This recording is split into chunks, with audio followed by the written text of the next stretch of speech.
What's up YouTube, Index Music here, and today we're going to talk about our brand new multi-pitch ear training app, Politonus. Politonus is something we just came up with, and today what we're going to do is talk about some of the best ways to start off with it and all the features. So let's get started.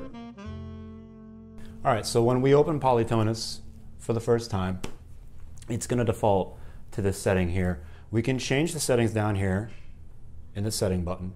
And this allows me to do a bunch of things. I can select a key, I can change the way I want to look at the notes, be it note names or scale degrees or solfege. I can change what notes will show up within the test, whether I want them to be chromatic or only specific to the key that I'm playing in. I can change whether I'm listening to 1, 2, 3 or more notes at a time, as well as the piano volume, and there's also an auto enter button. So from here, you can see I only have the notes in the C scale showing. All right, so let's hear our first example.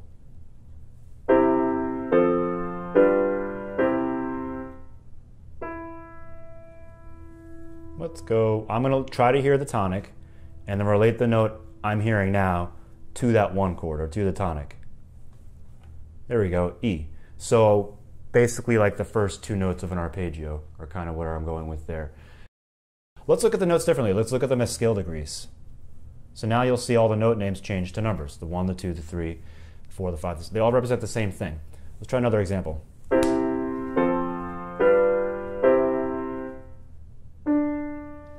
So let's go with, it's close to the tonic. Could it be 3 or 2? Let's say 3. So Politonus is telling me that I got that wrong. It's giving me the red answer that I selected and the green answer that I should have selected. All right, so when you get something wrong, you're going to see that going on. And you'll notice the score at the top, my accuracy is now down to 50%.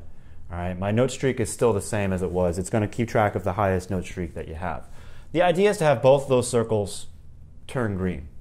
Politonus is going to determine on its own, in its own way, when it thinks you're good to go. So now let's check out maybe 3 notes at a time and what that sounds like and what the process is for that. I mean, really the process is just more of the same, right? We just have another face in the crowd again to recognize, another note to try to see what it is. Let's take this opportunity also to switch keys maybe. Let's go to E flat. And we're gonna maybe switch our answers over to do, re, mi, or solfege. Let's keep it diatonic at first. This is our first time doing this 3 note at a time process. 1, 2, 3, there we go. And we'll auto enter our notes so that the first 3 notes that I select will be automatically entered as our answer. All right, so now you can see the options at the bottom now say do, re, mi, fa, sol, la, ti, or 1, 2, 3, 4, 5, 6, 7, or E flat, F, etc. So also now that we've switched to trying to recognize 3 notes at once, you'll notice at the top of our screen it now says 3 note streak. So how many 3 note streaks are you on? Let's see what our first example sounds like. All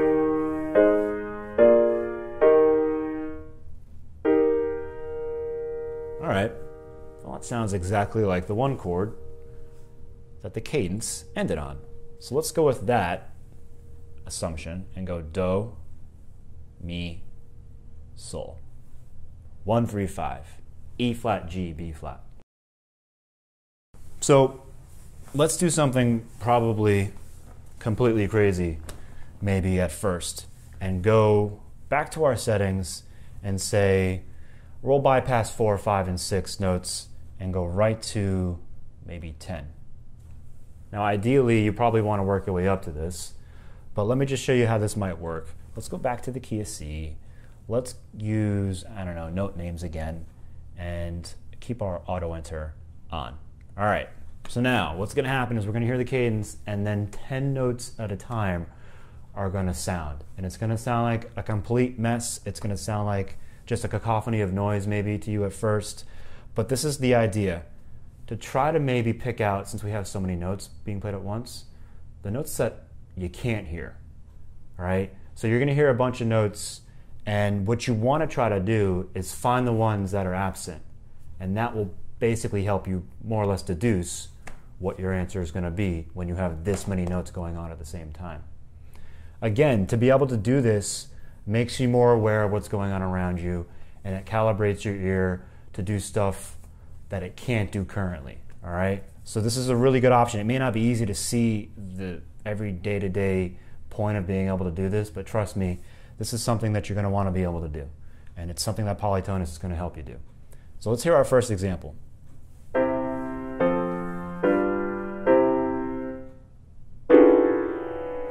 Wow, right? At first you're like, what?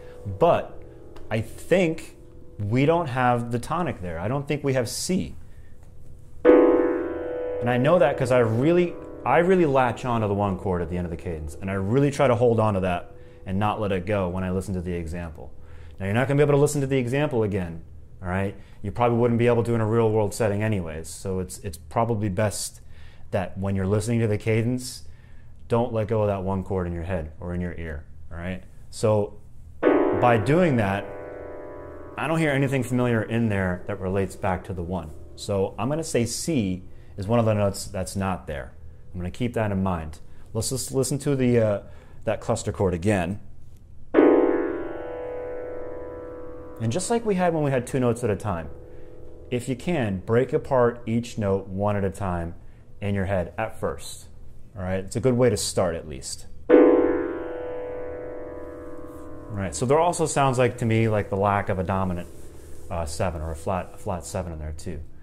So I'm going to go with at first as my first choice that C, our 1, and B flat, our flat 7, are not present in this chord. So I'll highlight everything else. F, F sharp, G, sharp, A, and our leading tone, B. Well done. So that's basically the best way to do that if you ask me. You have so many notes going on, it's probably easier to figure out what's not there. All right, let's do another one.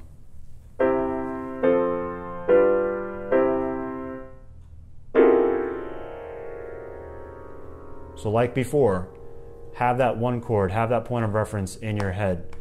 That's really going to help here because I don't hear a leading tone. I don't hear the B. I don't hear that resolution note that would go back to my one chord that we just heard.